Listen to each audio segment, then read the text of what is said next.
السلام علیکم ناظرین، کیسے ہیں آپ لوگ؟ میں ہوں اب وقاص اور آؤ قرآن سیکھے کی ایپیسوڈ نمبر 6 لے کے آپ کی خدمت میں حاضر ہوں جی. اور انشاءاللہ پہلا لیسن جو تھا ہمارا مکمل ہو گیا تھا. ایپیسوڈ تو تھی 5 لیکن اس میں پہلا لیسن جو تھا قاعدے کا ہم نے مکمل پچھلی ایپیسوڈ میں ہم نے کر لیا تھا. تو انشاءاللہ آج ہم انشاءاللہ سبق نمبر 2 پڑھیں گے. ٹھیک ہے جی. اور سبق نمبر 2 میں سب سے پہلے جو ہم پڑھنے جا رہے ہیں جی وہ ہے جی کہ مرکب کس طرح بنتا ہے. ٹھیک ہے. مرکب آج میں آپ کو بتاتا ہوں. اس کی ڈیفینیشن میں نے پہلی بورڈ پہ لکھ دی تھی اور میں آپ کو بتا دیتا ہوں. دو یا اس سے زائد حروف جب ملتے ہیں تو مرکب بنتا ہے. یعنی کہ آپ سمجھے کہ ایک ہے الف اور ایک ہے با. یعنی یا آپ کر لیں کہ جس طرح میں نے یہ لکھا ہوا ہے یہ ہے لام اور الف. ٹھیک ہے جی. یہ ویسے الگ الگ حروف ہیں. ٹھیک ہے. لیکن جب دو یا اس سے زائد حروف ملیں گے تو ان کا مرکب بن جائے گا. ٹھیک ہے جی. اور اس میں بھی یہ جو لیسن پورا اتنا زیادہ ہم لیسن نہیں پڑھیں گے, صرف آپ کو سمجھانا مقصود ہے کہ ہم نے کرنا کیا ہے. ٹھیک ہے جی. جس طرح یہ لکھا ہوا یہ الگ ایک حرف ہے. جب لام اور الف اس لیسن میں پریکٹس کے لیے انہوں نے بتایا کہ آپ نے اس طرح کرنا ہے.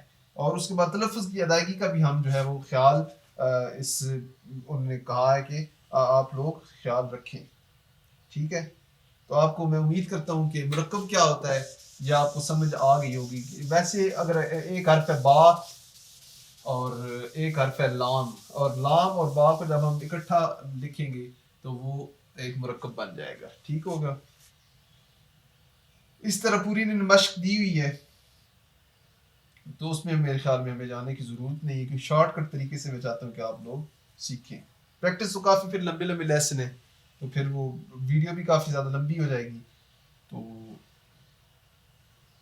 ابھی اس کے بعد انشاءاللہ ہم دیکھتے ہیں کہ حرکت کیا ہے. ٹھیک ہے جی. مرکب ہم نے دیکھا مرکب کیا ہے. دو یا اس سے زائد حروف جب ملتے ہیں تو ایک مرکب بنتا ہے. اگلے انہوں نے سبق نمبر 3 میں انہوں نے بتایا کہ حرکت کیا ہے.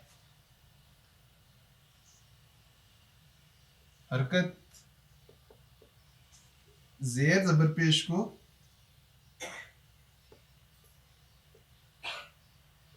زیر زبر اور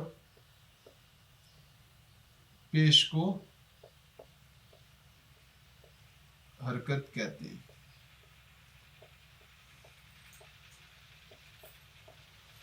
ٹھیک ہو گیا جی.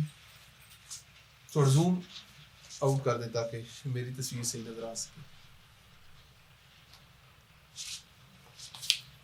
جب حرف پر کوئی حرکت ہو تو اسے متحرک کہتے ہیں. ٹھیک ہے جی. ابھی ہم نے پہلے پڑھا کہ مرکب کیا ہوتا ہے. دو یا زائد حروف جب ملتے ہیں تو اس کا مرکب بنتا ہے. پھر ہم نے پڑھا کہ حرکت کسے کہتے ہیں. ساتھ ساتھ آپ نوٹ کرتے جائیے گا ضرور.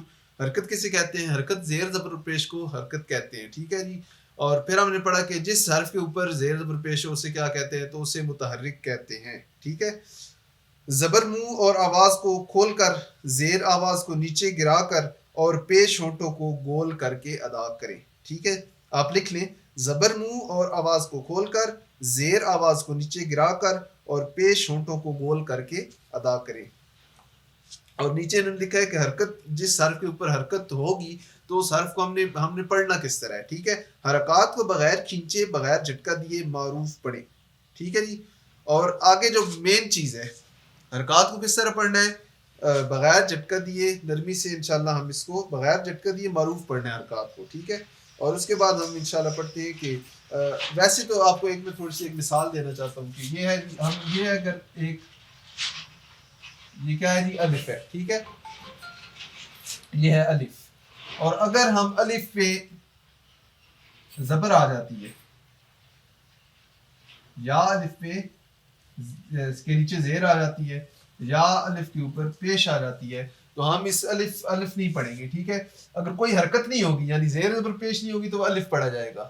ٹھیک ہے جی. اور اگر الف کے اوپر زبر الف کے نیچے زیر یا الف کے اوپر پیش ہو تو انشاءاللہ اسی الف کو ہم حمزہ پڑھیں گے. ٹھیک ہے جی. امید کرتا ہوں کہ آپ کو یہ سمجھ آ گئی ہوگی کہ الف کے اوپر اگر کوئی حرکت آ جاتی ہے تو اسے ہم حمزہ پڑھیں گے, اسی الف کو حمزہ پڑھ دیا جائے گا. اور ایک اور جو چیز ہے جی یہ بھی آپ نوٹ کر لیجئے گا کہ را پر زبر یا پیش ہو تو را کو پر پڑھیں گے. ٹھیک ہے جی. یہ سمجھ لیں آپ آسان سے آپ یاد بھی کر سکتے ہیں. را کے اوپر زبر یا پیش ہو تو را کو پر پڑھیں گے, جبکہ را کے نیچے زیر ہو تو را کو باریک پڑھیں گے. ٹھیک ہے. را کے نیچے اگر را کہیں آپ پڑھتے ہیں قرآن پاک میں یا کہیں بھی یا نماز میں، تو را کے نیچے اگر زیر آ رہی ہے تو ہم اس را کو باریک پڑھیں گے، را کے اوپر اگر زبر یا پیش آ رہی ہے تو ہم اس کو پر پڑھیں گے. ٹھیک ہے جی. اس کے نیچے انہوں نے پریکٹس جو ہے وہ دی ہے. پہلے تھا میں آپ کو تھوڑا سا یہاں سے زوم ان کر دیں تھوڑا سا. یہ ہے جی الف، اور الف کے اوپر زبر آیا تو کیا ہوگا حمزہ. ابھی ہم نے اس کو اس طرح پڑھنا ہے، حمزہ زبر آ. ٹھیک ہے جی. معروف پڑھیں گے بغیر جھٹکا دیے، حمزہ زبر آ، حمزہ زیر ای، حمزہ پیش او، آ ای او. ٹھیک ہے جی. حمزہ زبر آ، حمزہ زیر ای، حمزہ پیش او.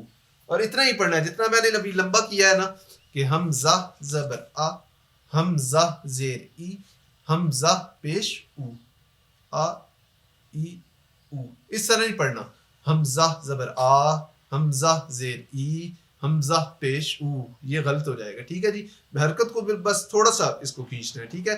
حمزہ زبر آ، حمزہ زیر ای، حمزہ پیش او. ٹھیک ہے. اس کے بعد ہے جی با زبر با، با زیر بی، با پیش بو. آپ کو تھوڑا سا میں تاکہ اسی ویڈیو میں ہم سمجھ جائیں سارا. با زبر با، با پیش، با زیر بی، با پیش بو، با بی بو.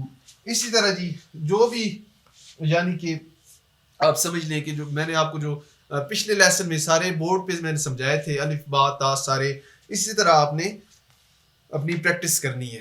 ابھی آپ کو ساری میں امید کرتا ہوں کہ اس لیسن کی بھی آپ کو سمجھ آ گئی ہوگی کہ حرکت کس سے کہتے ہیں اور حرکت کو کس طرح پڑھنا ہے.